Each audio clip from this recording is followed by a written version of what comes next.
Page 90. Pan, the great god of nature, was not a handsome god. He had goat's legs, pointed ears, a pair of small horns, and he was covered all over with dark, shaggy hair. He was so ugly that his mother, a nymph, ran away screaming when she first saw him.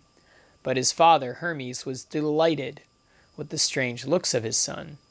He carried him up to Olympus to amuse the other gods, and they all laughed and took him with their hearts.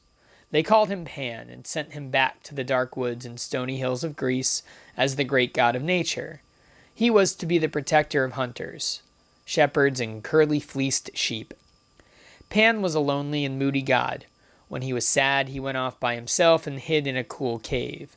If a wanderer happened to come upon him and disturb him in his retreat, he would let out a scream so bone-chilling that whoever heard it took to his heels and fled in fear that they had called panic. But when Pan was in a good mood, and that was mostly on moonlit nights, he cavorted through glades and forests and up steep mountain slopes, playing on his shepherd's pipe, and nymphs and satyrs followed dancing behind.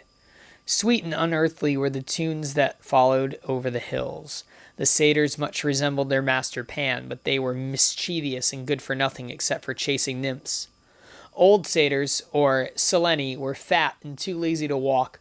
They rode around on asses, but often fell off, since they were fond of drinking wine. The light-footed nymphs always looked young, though some of them were very old in years. Their lifespan was so long that they were almost immortal. They lived 10,000 times longer than man.